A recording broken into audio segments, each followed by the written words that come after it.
ഈ നാടിൻ്റെ ഹൃദയത്തെ സാന്ത്വനം നൽകി ഉണർത്തുന്ന വളരെ ശ്രദ്ധേയമായ, എല്ലാവരുടെയും മനം കുളിർപ്പിക്കുന്ന, മനുഷ്യത്വത്തിൻ്റെ ഗീതങ്ങൾ ഉറക്കെ പാടുന്ന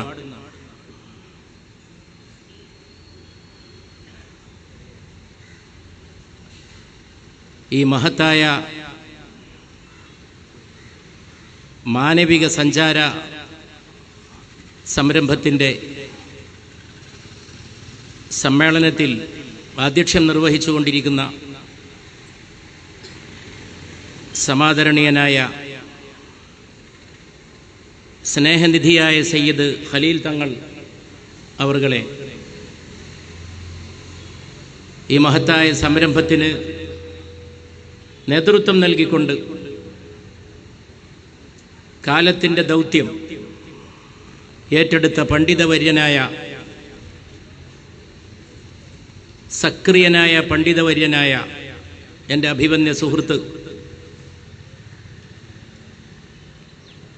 ഡോക്ടർ അബ്ദുൽ ഹക്കീം അസ്ഹരി സാഹിബ് അവർകളെ,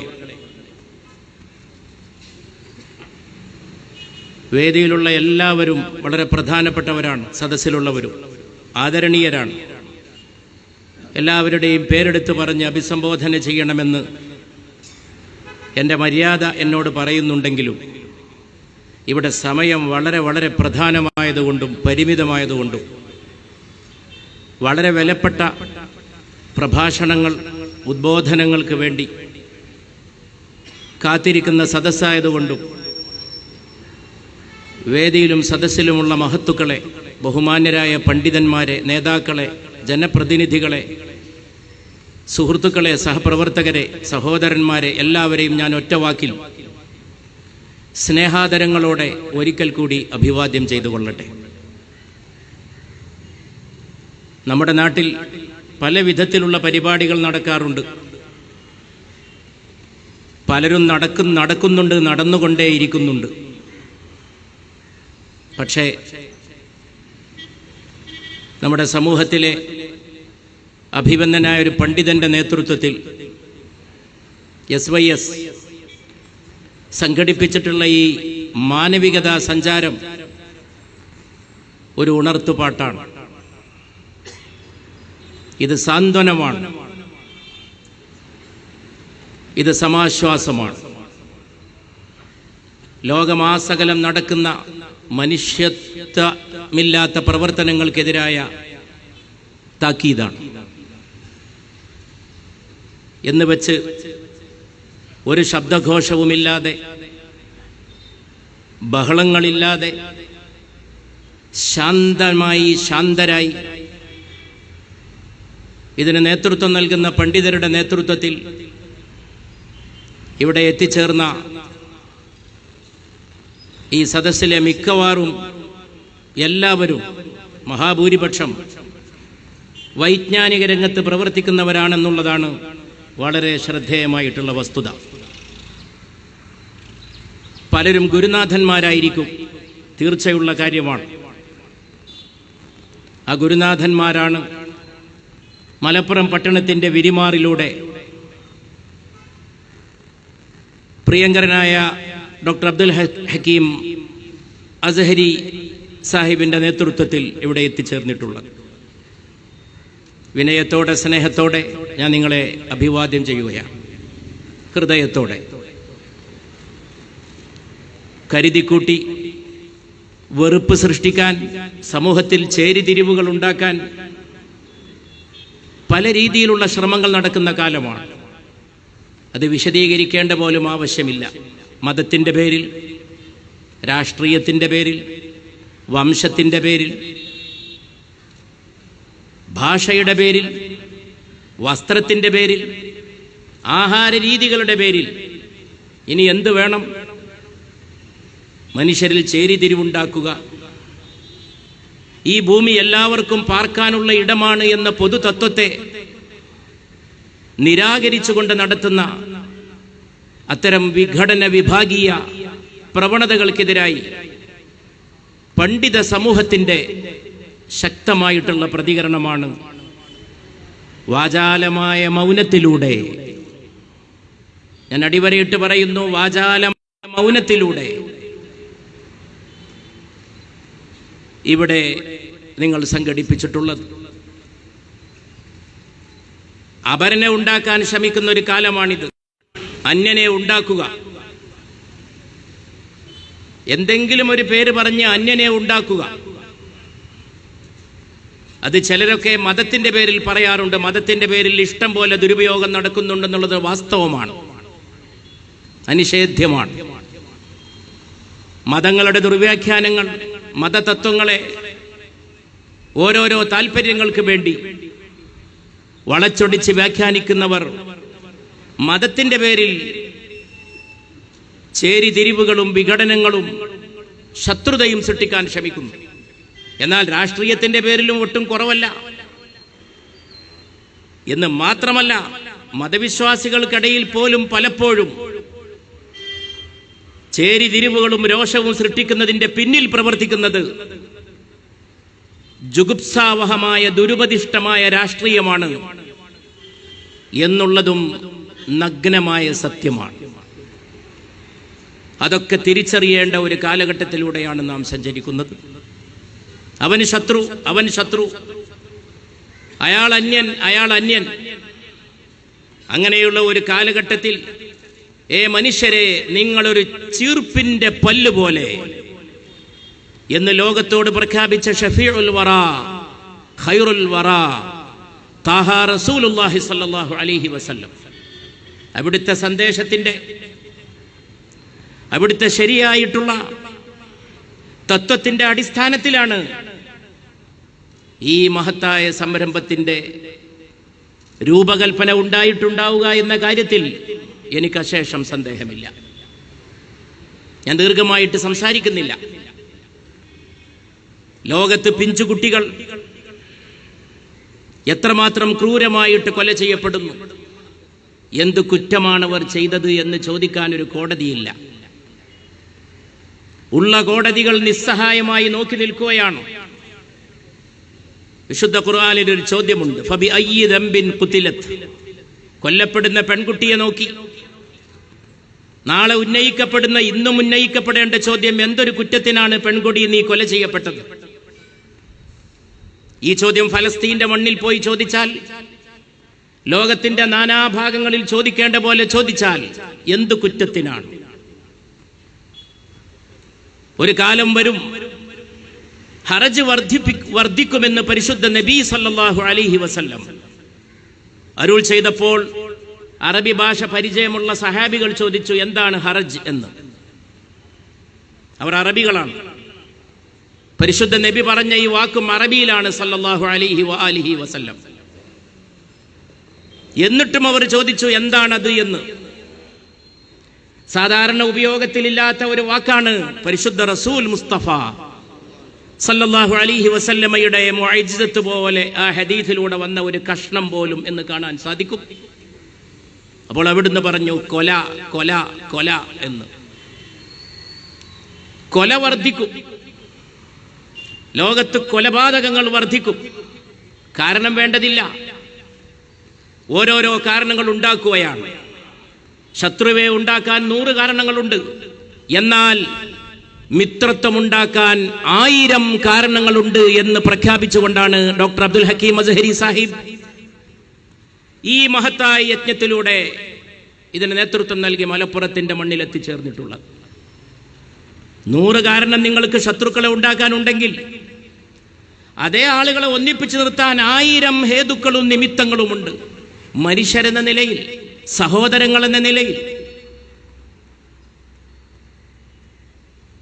മനുഷ്യരെ, നിങ്ങളൊരു ചീർപ്പിന്റെ പല്ല് പോലെ, ചീർപ്പിന്റെ ഒരു വട്ടച്ചീർപ്പിന്റെ പല്ലുകൾ, അല്ലെങ്കിൽ മറ്റൊരു ചീർപ്പിന്റെ പല്ലുകൾ, ഏത് വലിയത്, ഏത് ചെറിയത്, ഏത് മുന്തിയത്, ഏത് താണത്, ആ ചിന്തകൾ എത്ര അർത്ഥശൂന്യമാണെന്നാണ് എന്നെന്നും പ്രസക്തമായ ആ വാക്കുകളിലൂടെ നമുക്ക് മനസ്സിലാക്കാൻ സാധിക്കുന്നത്. ഐക്യരാഷ്ട്ര സംഘടനയുടെ ആസ്ഥാനത്ത് ഇന്നൊരു കവിത എഴുതി വെച്ചിട്ടുണ്ട്. ഈ അടുത്ത വർഷമാണ്, കഴിഞ്ഞ വർഷമാണ് അത് എഴുതി വെച്ചത്. ഏതാനും വർഷങ്ങളെ ആയിട്ടുള്ളൂ. അതൊരു പേർഷ്യൻ കവിയുടെ സൂക്തമാണ്. ലോകം മനസ്സിലാക്കേണ്ടതാണ്. മറ്റേതെങ്കിലും ഭാഷയിൽ കവിത എഴുതിയ ഒരു കവിയുടെയല്ല. വിശ്വപ്രശസ്തനായ സഅദി ഷിറാസി, അദ്ദേഹത്തിന്റെ കവിതയാണ്. ഐക്യരാഷ്ട്ര സംഘടന അവിടെ ഒരുപാട് കവിതകൾ എഴുതി വെച്ച കൂട്ടത്തിൽ കവിത എഴുതി വെച്ചതല്ല. UNO അതിന്റെ ഔദ്യോഗിക മുദ്രയുടെ ചുവട്ടിൽ ഒറ്റ കവിത സഅദിയുടെ കവിതയാണ്. ബനി ആദം അസായ ഇക്ദി ഗറന്ത് എന്ന പേർഷ്യൻ കവിതയാണ് അവിടെ എഴുതി വെച്ചിട്ടുള്ളത്. ബനി ആദം അസായ ഇക്ദി ഗറന്ത്. ഈ മഹത്തായ സദസ്സിലിരിക്കുന്ന ബഹുമാനപ്പെട്ട പണ്ഡിതന്മാർ പലർക്കും ഇത് അറിവുള്ളതായിരിക്കും. ഈ കവിതയുടെ സാരം ഇത് പേർഷ്യനിലാണെങ്കിലും അതിലധികം വാക്കുകളും അറബിയിൽ നിന്ന് കടം കൊണ്ടതാണ്. ആദമിന്റെ മനുഷ്യ സന്തതികൾ ഒരു ശരീരത്തിന്റെ അവയവങ്ങൾ പോലെ പരസ്പരം ബന്ധപ്പെട്ടവരാണ്. ഒരു ശരീരത്തിന്റെ അവയവങ്ങൾ എങ്ങനെ പരസ്പരം ബന്ധപ്പെട്ടു? ഒരാൾ കൈ, ഒരാൾ കാല്, ഒരാൾ കണ്ണ്, ഒരാൾ കാത്, ഒരാൾ മൂക്ക്, ഒരാൾ നാക്ക്. മാനവ സമൂഹം ഒറ്റ ശരീരമാണ്. മതം, ഭാഷ വ്യത്യാസങ്ങളൊന്നും മനുഷ്യത്വത്തിന്റെ മുമ്പിൽ പരിഗണിക്കപ്പെടേണ്ടതല്ല. മാനവത്വം എന്ന് പറയുന്നത് ഒറ്റ ജാതി, ഒറ്റ സമൂഹം. മനുഷ്യാണാം മനുഷ്യത്വം എന്ന് പാടിയ ശ്രീനാരായണ ഗുരുവിന്റെ നാടാണിത്. ഇത് തന്നെയാണ് ആശയം. മനുഷ്യാണാം മനുഷ്യത്വം. മനുഷ്യരുടെ ജാതി മനുഷ്യത്വമാണ്. മനുഷ്യന്റെ അടിസ്ഥാനം മനുഷ്യത്വമാണ്. അതിലെല്ലാവർക്കും ഒന്നിച്ചു ചേർന്ന് നിൽക്കാൻ കഴിയും. ബാക്കി കാര്യങ്ങൾ, അഭിപ്രായ വ്യത്യാസങ്ങൾ എന്താകട്ടെ, അന്തരങ്ങൾ എന്താകട്ടെ, അന്തരങ്ങൾ ഉണ്ടായിരിക്കും. അത് പ്രപഞ്ചത്തിന്റെ വിധി മാത്രമല്ല, ദൈവകൽപ്പിതമായ വിധി മാത്രമല്ല, അത് പ്രപഞ്ചത്തിന്റെ സൗന്ദര്യമാണ്. വൈവിധ്യങ്ങളെ ആഘോഷിക്കണം. ഖത്തറിൽ ലോക ഫുട്ബോൾ നടക്കുമ്പോൾ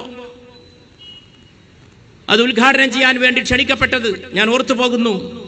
ഒരു വലിയ സ്പോർട്സ് താരമായി, സിനിമാ താരത്തെയാണ്. പക്ഷെ ആ സിനിമാ താരത്തിന് ഒരു പ്രത്യേകതയുണ്ട്. മോർഗാൻ, അദ്ദേഹം കറുത്തവനായിരുന്നു. അവർണ്ണനായ കറുത്തവനായ ഒരു ചലച്ചിത്ര താരത്തെ കൊണ്ടുവന്നു. അദ്ദേഹം സ്റ്റേജിലേക്ക് കയറുമ്പോൾ അദ്ദേഹത്തോട് സംഭാഷണം നടത്താൻ ഒരു കുട്ടിയെയും ചുമതലപ്പെടുത്തി അതിന്റെ സംഘാടകർ. ആ കുട്ടിക്കൊരു പ്രത്യേകതയുണ്ട്. പരിമിതമായ അംഗശേഷിയുള്ള അല്ലെങ്കിൽ വൈവിധ്യശേഷിയുള്ള, ഇന്നത്തെ ഭാഷയിൽ ശാരീരികമായിട്ട് അവശത എന്ന് പറയുന്നതല്ല, അവശതയല്ലത്, ഭിന്നശേഷിയുള്ള ഒരു കുട്ടിയാണ്. അരയുടെ താഴേക്ക് ആ കുട്ടിക്ക് ശരീരത്തിന്റെ അവയവങ്ങൾ വളരെ ഉള്ളത് തന്നെ ദുർബലമാണ്. സ്റ്റേജിലൂടെ എഴയാൻ മാത്രമേ കഴിയൂ. ലോകത്തിന്റെ ക്യാമറകൾ, ചാനൽ ക്യാമറകൾ മുഴുവൻ ഉറ്റുനോക്കുമ്പോൾ മോർഗാൻ ചോദിച്ചു, ഈ കുട്ടിയോട് ചോദിക്കുന്നു, ലോകത്ത് എന്തൊക്കെ കുഴപ്പങ്ങളാണ്?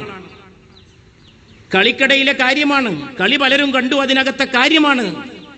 ഞാനിവിടെ ഓർക്കുന്നത് എന്തൊക്കെ സംഘർഷ സംഘടനകളാണ്, എന്താണ് ഇതിനൊരു പോംവഴി? ഓസ്കാർ നേടിയ സിനിമാ താരമാണ് ചോദിക്കുന്നത്. ഈ കുട്ടി പറഞ്ഞു, we are raised to believe. അങ്ങനെയാണ് ആ കുട്ടി പറയുന്നത്. We are raised to believe that the mankind is a single family. മനുഷ്യ സമൂഹം ഒറ്റ കുടുംബമാണെന്ന് വിശ്വസിക്കാൻ ഞങ്ങൾ എഴുന്നേൽപ്പിക്കപ്പെട്ടിരിക്കുകയാണ്. ഉഹ്റിജത്ത് എന്ന അറബിയിലെ വാക്കിന്റെ പരിഭാഷയാണ് ആ കുട്ടി. ഞങ്ങൾ അതിനു വേണ്ടി വി ആർ റേസ്ഡ്, ഞങ്ങൾ ഉയർത്തപ്പെട്ടിരിക്കുകയാണ്, ഞങ്ങളോട് ആവശ്യപ്പെട്ടിരിക്കുകയാണ്, കൽപ്പിക്കപ്പെട്ടിരിക്കുകയാണ്. എന്നിട്ട് ആ കുട്ടി ഖുർആന്റെ ഒരു സൂക്തം ഉദ്ധരിച്ചു. എല്ലാവർക്കും പരിചയമുള്ള യാ അയ്യുഹന്നാസ് ഇന്നാ ഖലഖനാകും മിൻ ദക്കറിൻ വ ഉൻസ വജഅൽനാകും ശുഊബൻ വ ഖബായില ലിതആറഫു ഇന്ന അക്രമക്കും ഇൻദല്ലാഹി അത്ഖാകും. മനുഷ്യരെ, നിങ്ങൾ ഒരേ മാതാപിതാക്കളുടെ മക്കളാണ്. മനുഷ്യരെ, നിങ്ങൾ ഒരു തന്തക്ക് തള്ളക്ക് പിറന്നവരാണ്. അതാണ് SYSന്റെ അബ്ദുൽ ഹക്കീം അസ്ഹരി സാഹിബിയുടെ മുഴക്കുന്ന സന്ദേശം. അത് എന്നും പ്രധാനപ്പെട്ടതാണ്, എന്നും പ്രസക്തമാണ്. മനുഷ്യരെ, നിങ്ങൾ ഒരേ തന്തക്ക് തള്ളക്ക് പിറന്നവരാണ്, ഒറ്റ കുടുംബക്കാരാണ്. ഇത് ഉപനിഷത്തിൽ ഹിന്ദുക്കൾ, ഹൈന്ദവ സഹോദരങ്ങൾ, മാനവ സൗഹൃദത്തിന്റെ ഏറ്റവും വലിയ മന്ത്രമായി അതിൽ കാണാൻ കഴിയുന്നുണ്ട്. അയം നിജ പരോവേദി ഗണാനാമു ലഘുചേതസാം ഉദാരചരിതാനാം തു വസുധൈവ കുടുംബകം. ഞാൻ മാത്രം എന്ന് പറയുന്നവന്റെ മനസ്സ് ഇടുങ്ങിയ മനസ്സാണ്, ചെറിയ മനസ്സാണ്. ഇവിടുത്തെ എല്ലാ സോക്കടിന്റെയും കാരണം ഞാൻ മാത്രം, ഞാൻ മാത്രം, അയം, ഞാൻ മാത്രം. അയാളുടെ മനസ്സ് ചെറിയ മനസ്സാണ്. ഉദാരചരിതാനാം തു, വിശാലമായിട്ട് കാര്യങ്ങളെ കാണുന്നവർക്ക് വസുധൈവ കുടുംബകം, ഈ ഭൂമി ഒറ്റ തറവാടാണ്. ഇത് പാർലമെന്റിന്റെ അകത്ത് എഴുതി വെച്ചിട്ടുണ്ട്. ഇന്ത്യൻ പാർലമെന്റിന്റെ പഴയ മന്ദിരത്തിനകത്ത്. ആ പാർലമെന്റ് മന്ദിരം ഉയർത്തിപ്പിടിക്കുന്ന മതേതരത്വം നോക്കൂ. പാർലമെന്റിന്റെ പഴയ കെട്ടിടത്തിന് 2 മകുടങ്ങളാണുള്ളത്. ഒരു മകുടത്തിനകത്ത് ദേവനാഗരി ലിപിയിൽ ഇത് കൊത്തിവെച്ചിരിക്കുന്നു. മറ്റേ മകുടത്തിനകത്ത് വിശുദ്ധ ഖുർആന്റെ ഒരു സൂക്തവും കൊത്തിവെച്ചിരിക്കുന്നു. മനോഹരമായ അറബ് കയ്യെഴുത്ത് കലയിൽ ഇന്നല്ലാഹ ലാ യുഗയ്യിറു മാ ബിഖൗമിൻ ഹത്താ യുഗയ്യിറു മാ ബിഅൻഫുസിഹിം. ഒരു ജനതയും സ്വയം അവർ മാറാതെ സർവശക്തനായ അല്ലാഹു ദൈവം പരിവർത്തിപ്പിക്കുകയില്ല. മാറ്റം ജനങ്ങളിൽ നിന്നുണ്ടാവട്ടെ, നല്ലതിനു വേണ്ടി. ജനാധിപത്യത്തിന്റെ ആസ്ഥാനത്തിൽ എഴുതി വെക്കാൻ ഏറ്റവും ഉപയുക്തമായ ഈ എളിയവൻ ഒരിക്കൽ ലോക്സഭയിൽ സംസാരിച്ചപ്പോൾ ഈ 2 സൂക്തങ്ങളും എടുത്തു ധരിക്കുകയും പാർലമെന്റിന്റെ എല്ലാ ബെഞ്ചുകളിൽ നിന്നും കക്ഷി മറന്ന് അംഗങ്ങൾ ഹർഷാരവം മുഴക്കിയതും എന്റെ ജീവിതത്തിൽ മറക്കാൻ കഴിയാത്ത ഓർമ്മയാണ്. ഇതാണ് ഇന്ത്യ, ഇതാണ് ലോകം. ആ ധാരയിലൂടെ മുന്നോട്ട് പോകണം, ഒന്നിച്ച് നിൽക്കണം. പരസ്പരം ശത്രുത അരുത്. ശത്രുക്കളാകാൻ തുടങ്ങിയാൽ അത് എവിടെ ചെന്ന് അവസാനിക്കുമെന്ന് പറയാൻ കഴിയില്ല. അതിന്റെ അനർത്ഥങ്ങൾക്കെതിരെ നമ്മൾ ജാഗ്രത ആയിരിക്കണം. പണ്ഡിതന്മാർ എന്നും ഈ വാക്കാണ് മുഴക്കിയിട്ടുള്ളത്. പണ്ഡിതന്മാർ ഒരിക്കലും കുഴപ്പത്തിന്റെയോ അരാജകത്വത്തിന്റെയോ കലാപത്തിന്റെയോ വക്താക്കളല്ല. എന്നും ശാന്തി, ധർമ്മം, അതാണ് മദ്രസകളിൽ പഠിപ്പിക്കുന്നത്. അതാണ് ഇവിടെ എവിടെയും പഠിപ്പിക്കുന്നത്. ഈ മനുഷ്യത്വവും മര്യാദയുമാണ്. എല്ലാ മതങ്ങളും അതാണ് പഠിപ്പിക്കുന്നത്. ഞാനിവിടെ ഉപനിഷത്തിന്റെ വാക്ക് ഉദ്ധരിച്ചു. ഉപനിഷത്തിൽ നിന്ന് തന്നെ വേണമെങ്കിൽ എത്രയോ ഉദ്ധരിക്കാം വേറെയും. ബൈബിളിന്റെ വാക്കുണ്ട്, ഞാനോ ശിരസ്, നിങ്ങളോ അവയവങ്ങൾ. അതുപോലെ എത്രയെത്ര വാക്കാണ്. അതൊക്കെയാണ് അടിസ്ഥാനപരമായി. അതുകൊണ്ട് മതവിശ്വാസികളെ സംബന്ധിച്ച് മാനവത്വത്തെ പുൽകാനും മതേതരത്വത്തെ അംഗീകരിക്കാനും മതത്തിന്റെ അടിസ്ഥാനത്തിൽ വെള്ളം ചേർക്കേണ്ട കാര്യമില്ല. മതത്തിന്റെ അടിസ്ഥാനങ്ങൾ മാറ്റിപ്പറയേണ്ട കാര്യമില്ല. മതത്തിന്റെ അടിസ്ഥാനത്തിലുള്ള മനുഷ്യത്വം തന്നെയാണ് മതേതരത്വം. മതത്തെ ആഴത്തിൽ പഠിക്കുമ്പോൾ, വിലയിരുത്തുമ്പോൾ, ദുർവ്യാഖ്യാനങ്ങളുടെ കണ്ണട ധരിക്കാതെ ഏത് മതത്തെയും അതിന്റെ മൗലിക സ്രോതസ്സുകളിലൂടെ സമീപിക്കുമ്പോൾ സത്യസന്ധനായ ഒരു നിരീക്ഷകന് കാണാൻ കഴിയുന്ന പരമയാഥാർത്ഥ്യമാണിത്. അതിന് ആ അടിസ്ഥാനത്തിൽ മുന്നോട്ട് പോകുന്ന ഒരു വലിയ രക്ഷാമാർഗത്തിന് വേണ്ടി ഒന്നിച്ച് നിൽക്കാൻ നമുക്ക് സാധിക്കട്ടെ. ഈ മഹത്തായ യജ്ഞം, എല്ലാ ജില്ലകളിലും നടക്കുന്ന ഈ യജ്ഞം ഞാൻ തുടക്കത്തിൽ സൂചിപ്പിച്ച പോലെ ഒരു ഉണർത്തുപാട്ടാണ്. ആ ഉണർത്തുപാട്ടിന്റെ അടിസ്ഥാനത്തിൽ നാളെ ഇത് സമാപിക്കുമ്പോൾ മാത്രമല്ല, ഈ സന്ദേശം നിരന്തരം സമൂഹത്തിൽ എല്ലാവരും പരസ്പരം ഐക്യപ്പെട്ടുകൊണ്ട്, കെട്ടിപ്പിടിച്ചുകൊണ്ട്, പരസ്പരം അഭിവാദനം ചെയ്തുകൊണ്ട്, നമ്മൾ എന്നാണെന്ന വിചാരത്തോടുകൂടി, നാരായണ ഗുരുവിന്റെ ഭാഷയിൽ പറഞ്ഞാൽ പ്രിയം അവരന്റെ അതൻ പ്രിയം, മറ്റുള്ളവന്റെ പ്രിയമാണ് എന്റെ പ്രിയം. അവനിവനെന്നറിയുന്നതൊക്കെ ഓർത്താൽ അവനിൽ ആദിമമായ ഒരു ആത്മരൂപം. അവനിവനെന്നറിയുന്നതൊക്കെ പേര് പലതാണ്, പക്ഷേ ഓർത്താൽ ഒറ്റ അടിസ്ഥാനത്തിൽ നിന്ന് വന്നതാണ്. ആ അടിസ്ഥാനത്തിൽ മുന്നോട്ട് പോകുന്ന ഈ പരിപാടിക്കെല്ലാ അഭിവാദനങ്ങളും അർപ്പിച്ചുകൊണ്ട് ഇത്രയും മഹത്തായ ഒരു ദൗത്യമേറ്റെടുത്ത ഡോക്ടർ അബ്ദുൽ ഹക്കീം അസ്ഹരി സാഹിബിനെ പ്രത്യേകം അഭിനന്ദിച്ചുകൊണ്ട്, ഈ ശ്രമം പാഴായി പോവുകയില്ല, ഈ വാക്കുകൾ വെറുതെയായി പോവുകയില്ല. തീർച്ചയായും നാട് മുഴുവൻ ഇതിനോടൊപ്പമുണ്ട്, നാട്ടുകാർ മുഴുവനും ഇതിനോടൊപ്പമുണ്ട് എന്ന് പ്രത്യേകം അടിവരയിട്ട് പറഞ്ഞുകൊണ്ട് ഒന്നിച്ച് കൈകോർത്ത് പിടിച്ച് മുന്നോട്ട് പോകുന്ന വളരെ വളരെ കണ്ണിനിമ്പം, ഞാൻ തുടക്കത്തിൽ സൂചിപ്പിച്ച പോലെ കണ്ണിനിമ്പം നൽകുന്ന ഈ മഹത്തായ ആശയം, ഈ മഹത്തായ തത്വം, ഈ മഹത്തായ സംരംഭം ഹൃദയങ്ങളിലേക്ക് ഏറ്റെടുത്തുകൊണ്ട് എല്ലാ മനുഷ്യരും ഇതിന് കൊടുത്തിട്ടുള്ള നാമകരണം എന്തുകൊണ്ടും വളരെ വളരെ അനുയോജ്യമാണ്. മാനവികത സഞ്ചാരം, സഞ്ചരിച്ചുകൊണ്ടേയിരിക്കണം, നടന്നുകൊണ്ടേയിരിക്കണം. നടക്കുക എന്നുള്ളതിന് മലയാളത്തിൽ രണ്ടർത്ഥമുണ്ട്. ഒരാൾ തൻ്റെ കാലിൽ നടന്നു പോകുന്നതിന് നടന്നു എന്നാണ് പറയാ. ഒരു പരിപാടി നടന്നു കഴിഞ്ഞാൽ ആ പരിപാടി നടന്നു എന്നാണ് പറയാ. വേറെ എന്തെങ്കിലും സംഗതി നടന്നു കഴിഞ്ഞാൽ അത് നടന്നു എന്നാണ് പറയാ. നടന്നുകൊണ്ടേയിരിക്കണം. അത് വളരെ വളരെ വളരെ അനിവാര്യമായിട്ടുള്ള ഒരു ഓർമ്മപ്പെടുത്തലാണ്. ആ നാമകരണത്തിന്റെ അടിസ്ഥാനത്തിൽ ഈ നടത്തം തുടരട്ടെ. ഇതിനോടൊപ്പം നടക്കാൻ നാട് മുഴുവനുമുണ്ട്, ഇതിനോടൊപ്പം നടക്കാൻ നാട്ടുകാർ മുഴുവനുമുണ്ട്. യാതൊരു പക്ഷഭേദവുമില്ലാതെ ആ മഹത്തായ യജ്ഞത്തെ ഒരിക്കൽ കൂടി അഭിവാദ്യം ചെയ്തുകൊണ്ട് ബിസ്മില്ലാഹിർ റഹ്മാനിർ റഹീം, കാരുണ്യവാനായ സർവശക്തന്റെ തിരുനാമത്തിൽ വേദിയിലുള്ള പണ്ഡിതരുടെ അഭിവന്ദനായ അധ്യക്ഷൻ തങ്ങളവർകൾ മുതലുള്ള നിങ്ങളുടെ എല്ലാവരുടെയും സമ്മതത്തോടെ ഇതിന്റെ ഉദ്ഘാടനം നിർവഹിച്ചതായി അറിയിച്ച് എന്റെ എളിയ വാക്കുകൾ